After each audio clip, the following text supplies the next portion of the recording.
We both laugh about that, but fundamentally, that's awful. That was my first experience of any like really negative stuff on LinkedIn. When I experienced that the first time, I mean, people went on my personal Instagram, screenshot pictures of me and said, why should you?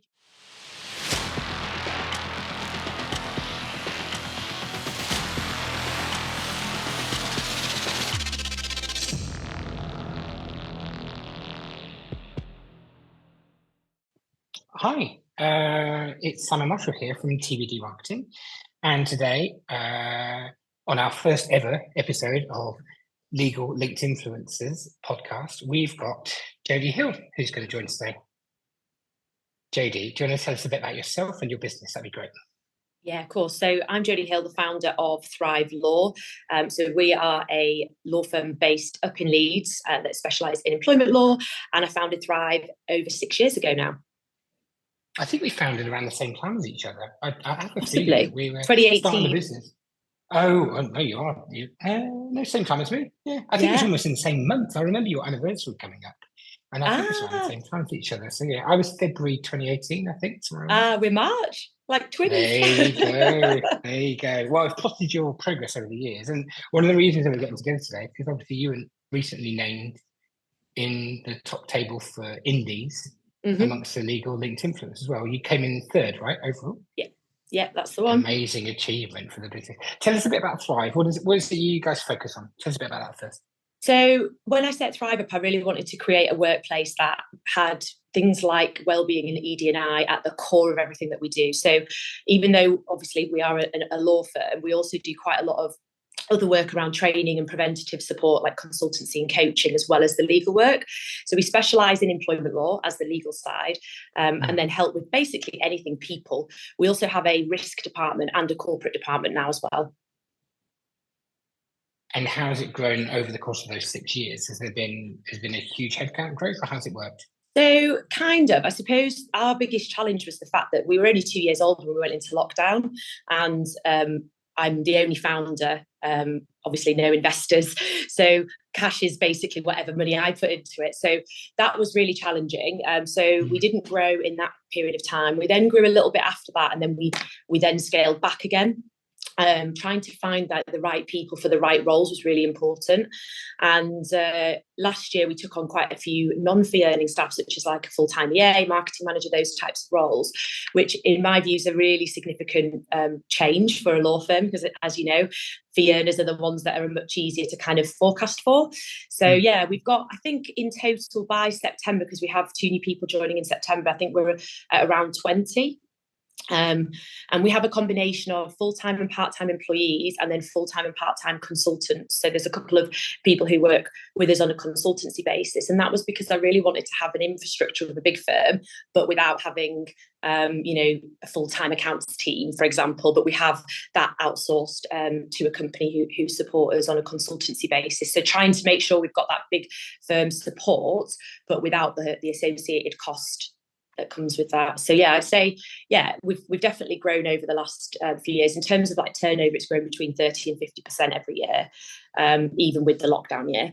So we've done, yeah, I think that for us is really great to see, because obviously you've got all of these like dips in terms of the pandemic, or staff coming and going, but the reality is we've seen a consistent growth over the last few years, over the whole course of the 6 years, to be honest. So Amazing.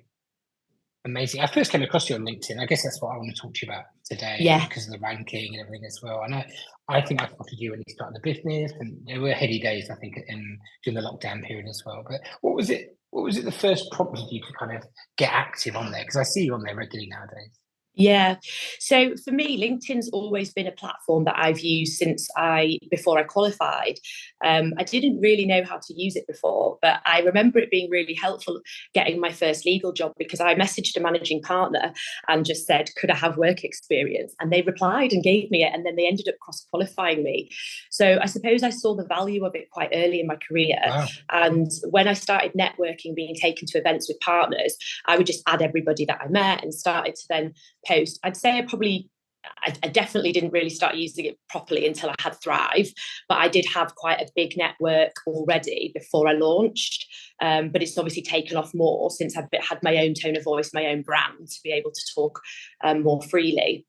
But yeah, for me, actually, LinkedIn is one of the best platforms for both the company and myself personally, when it comes to, brand awareness and business development, as well as we've got a really high rate of conversion on there as well. So we haven't actually done anything kind of paid. It's all just me talking, or Thrive, doing our posts. So, and obviously we don't have any support on that at the moment. It's very much me doing it, but I'd like to see, I suppose, Thrive take more of that lead as well, in terms of like you said, I've ranked number 3. We've got 2 of our staff who've actually really stepped up in the past couple of months on LinkedIn, and we've been running like little competitions internally, saying, this post has done really well, like why do we think it did well? So trying to educate the team on like why it's helpful, why consistency is important, and also why it's important for them to have their own voice, not just say like what I think they should say, for them to do it themselves. So that's part of using the company page, you mean? So for those people who are using the company page. So the using the company page, yes, but also individually, like those employees having like their own personal brands. So we've done quite a lot this year on understanding their tone of voice, their personal brand. What do they want to talk about? What feels like natural to them? Obviously, I'm very vulnerable on social media, and that's not for everybody. And what I didn't want to do was scare people into, everyone has to speak and behave like I do, because that's my brand, that's my personal brand, and it's taken me time to kind of craft that. So for me, it was really important this year to make sure that the team felt as though they could create their own tone of voice that fit within Thrive. So that's been going quite well. We've seen certainly from 2 people a real step up in terms of their engagement and their confidence, because I think some of it is confidence, isn't it? It's going, what if no one engages with this post? And I genuinely don't think that when I post. I just see it as part of my routine now. But you have to get that into your mindset, I think. It's got to be safe. I think you're right. I mean, when we started out with the reporting, it was because, I don't know if you know, but the reason we did it was because we wanted to provide some work examples of people who were doing it well. And it's so easy to theoretically do this and do this and do this, but it doesn't actually matter if you haven't got examples of lawyers that are doing it successfully. So yeah, I guess off that, one question is, were you surprised with how well it did go when you were on there? Or did you expect it to go that way? I think I was. I was definitely surprised, because I've been on LinkedIn for many years and I'd never really got any any sales or any kind of good contacts out of it. It was more kind of for me to remain connected with people, whereas what I've noticed in the last 5 to 6 years is a real shift in terms of the sense of community on there, and also, like you say, like the performance of it. Like I think a couple of years ago, I had over 4 million impressions on a post, and I was like, what? And it went nuts. And it was really interesting to see like how far it can go on LinkedIn. I think with you having the visibility of other people's connections, I think you've got such a wide reach compared to things like Instagram. I mean, just think about the amount of money you'd have to spend to take an advert out on ITV to reach that kind of audience, right? It would be a significant sum of money. And I think we've got to equate those things at times as well. Say, look, if I can get in front of 4 million people, maybe it's not even appropriate to do so, right? But I don't think it does any harm to have that kind of brand awareness at that level as well, to get that many people. I didn't realise that you've had quite a successful I had. So a few years ago, I had a couple of like viral posts, and it was really random. One was about similar to the Taylor Swift stuff I posted about recently. One was about the fact that I'm 34 and don't have any children yet. And I'd become increasingly aware of lots of people being spoken to in the workplace about this as well. And, making women feel a bit shamed about the fact that they weren't married yet and they didn't have children. And so I wrote quite a personal post about my experience of this.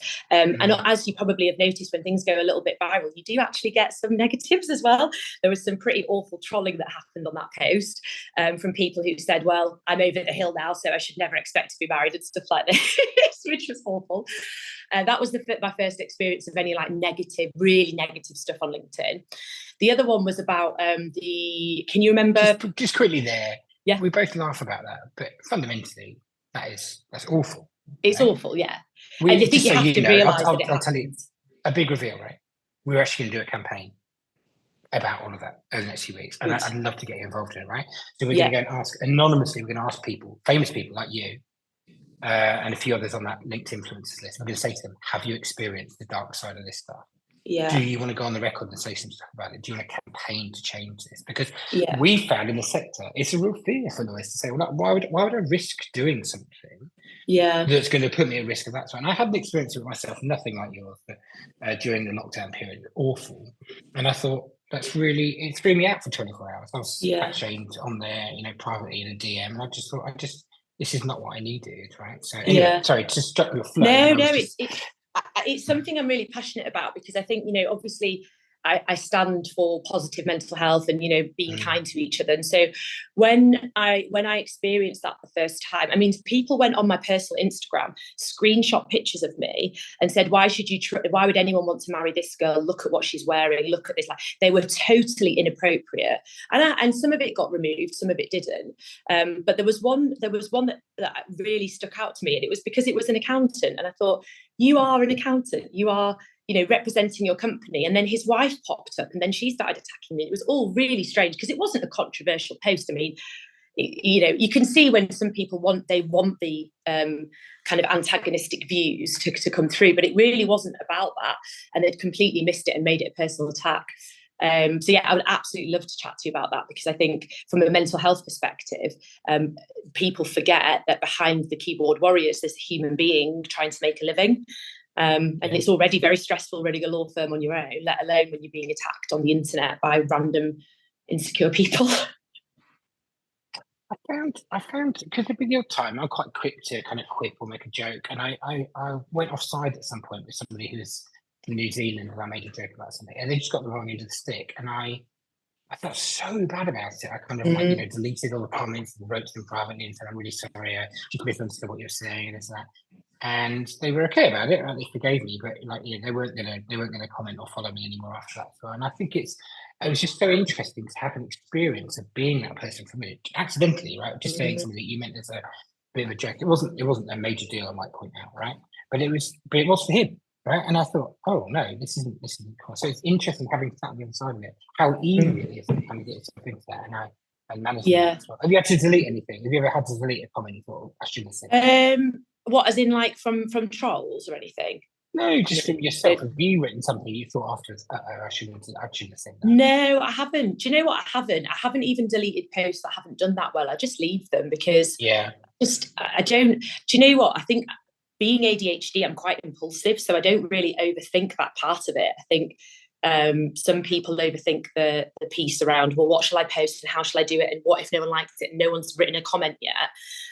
Of course I check the engagement, but I don't obsess over that bit. That's not something that I'm overly concerned about. So if I see something that I'm like, it's not performed very well, I just leave it. Exactly. And just note it. I mean, I've sensed, because we talked before, I've got a sense that flows from your values, though, in terms of what we talked about at the top of the call, right? So, because you've got a purpose there behind trying to drive change. Yeah, I think that's it. And like there's a purpose behind the post. There's often, sometimes it's self-serving, like, can you help me with this AI tool? Does anyone know like the answer to this? And other times it's awareness raising on particular topics. And actually for me, I get a lot of my interactions actually in the DMs. So I get a lot of people who'll say, I don't feel comfortable writing what you wrote, but you've really inspired me, or I don't feel comfortable writing on your post because no one knows I'm ADHD yet, or stuff like that. So I actually see a lot of that in the DMs because of the level of vulnerability, I think, resonates with people, and they're not quite there yet to post publicly or even comment or like the post in case they're associated with it, because they're not there yet, if that makes sense, and kind of their journey. Yeah, I mean, I'm going to be honest with you, because my next question is about that neurodivergence as well, and I was really tentative in framing the questions. I was like, what if I ask the wrong question? Like, how do I get it wrong? And I just thought, Jodie's going to forgive me, it's okay, right? So I was going to ask, how does that, do you mind me asking, how does that neurodivergence, has it influenced how you use social media? And how is it? I think so. I mean, certainly from my perspective, when I first launched Thrive, I spoke really openly about my mental health, and my personal brand is very much linked to storytelling. So being vulnerable, sharing the reality of what the challenges are, and also the benefits as well. So I'm really passionate about sharing the positives and the negatives, not just the negatives, because I think sometimes people can just share the negatives or just share the positives, which you find a lot on social is all the positives in the highlight reel. And I think from having the diagnosis of ADHD and then kind of, I suppose, it's taken that story and that journey to the next level in terms of where I am in that self-discovery piece. So for me, it just kind of comes naturally because I was already sharing my story, if that makes sense. I was already there and I was already talking about my mental health.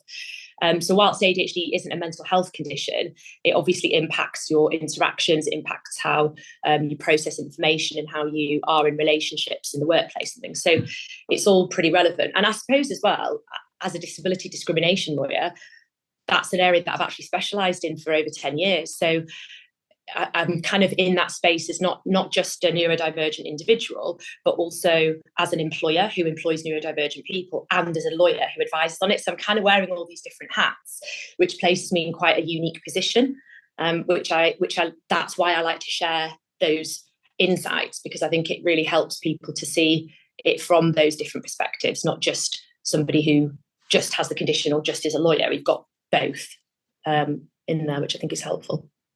Has it helped you kind of grow your network of other neurodivergent individuals within the industry? Yeah, loads, yeah. So through the This Is Me storytelling, we had a panel recently where I had some lawyers and they've asked me to mentor them because they're different types of neurodivergence, but they joined the panel and then they followed me since. They were like, I know you're really busy, but could you mentor me? Because I'm really inspired by how you're approaching this conversation, which is a really difficult conversation in the legal sector. And it's also actually meant that a lot of the people, so we represent individuals and companies, and a lot of the people that come to us are neurodivergent. So we have a really high proportion of neurodivergent clients. And you think like only 15% of the population are neurodivergent, and I'd say probably 50% of my clients are neurodivergent. So we're getting a bit of a niche there. And what I've also noticed is on Google, we're pretty close to ranking on this. We're on the second page at the minute for ADHD in the workplace, but we've never done anything on SEO before. This is just us talking about the things that are important to us. And we did an audit recently, and when we almost ranked for it. So it's kind of building the business almost. So it's so authentic and organic for us to just talk about this stuff because it's just natural that it's kind of embedded into our strategy without us realizing. So it's been Amazing. Really positive. Yeah, it feels organic when it's like that rather than forced, doesn't it? It's almost like, who are we? Let's go and learn about ourselves through looking at the data and what people come to us about. So I really like that idea of, I think from an agency advisor who I met with in the first few months of taking on the business, who said, spend your first year letting your clients tell you what your business is. And it was such good advice. Like, just do everything that they ask you to. Okay, and then after a while, then you work it out. I was like, oh, okay. So if you come with your preconceived ideas, you won't do anything. You're just you're trying to win what you want to win. I thought it was quite interesting. With that as well. Let the audience come to you, as it were, and say, exactly. This is who you are for me. Right? Yeah. Let me instruct you. I love the fact that the audience has found you to be, as a business, that way already. Yeah, it's amazing. It's really nice as well from an employer's perspective. So employers that really want to support people in their teams, especially with mental health and neurodivergence, they will come to us even if they have a law firm, and we will do their training and their strategy, and we'll help them with things that their law firm are lacking. So it's really interesting dynamic because we'll be working on, Adelshaws or DLA's clients, and it like blows my mind that our little firm can then be asked to go do these projects, but that we've almost indirectly created this niche of trust, and especially actually in the legal sector, because when you talk about this as a lawyer, there's not as many lawyers who are open, especially at partner level. And so that level of vulnerabilities, I've worked with so many different law firms globally on this topic, both mental health and neurodivergence, which is really interesting to see, because I never thought that like the big firms would go, Jodie, can you help with this? So it just shows that having that consistent approach has actually resulted in clients that we probably would have never gone after coming to us. Yeah, I think it's amazing. I think it's amazing that's the case as well. If LinkedIn ceased to exist, where would you hang out? Where would you spend your time? Well, probably Instagram, because that's where I'm at the minute. But I'm actually just about to, from the 1st of August, really step up my TikTok game. So videos, I think, is the place to be. online. But yeah, at the minute, I'd say my safe place is Instagram and LinkedIn. They're where I hang out, so it would default to Instagram. But I'm trying to do more on TikTok over the next couple of months. So have a look on there and see what you think. Is there a bit? I will. Is there a bit more of a split then? Do you find that employee work tends to come through Instagram and TikTok, and then B2B, maybe employers, comes through LinkedIn, or does it not split that way at all? So it's interesting you say that. So LinkedIn, I think, is a bit of a split. I'd say I get a lot of individual referrals through LinkedIn as well. So I'd say it's about 50-50, probably leaning more towards the employer stuff on LinkedIn. Yeah. But what you find is that they are more professional clients. So often the people that can afford to pay, because obviously you need clients that can actually afford to pay the bills. Then with Instagram is more of, I'd say that Instagram is what Facebook used to be, like more of like personal connections.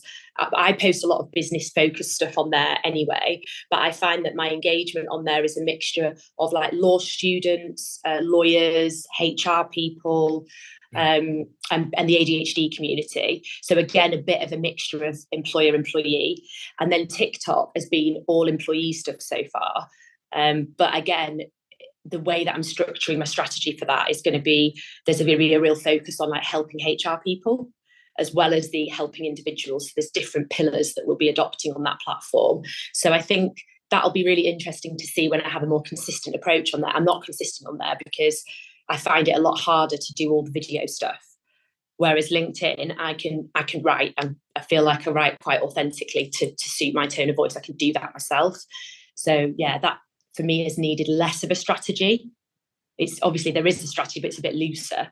Whereas with TikTok, it's like showing up every day with video content. That takes a lot longer to create all of that. So that's, yeah. So it'll be interesting to see what the split is on that. I think it will be mostly employee. Can we expect others from Thrive to be on there then over the course of the next? Have you got others that will branch out into other social media over the course of the next few months?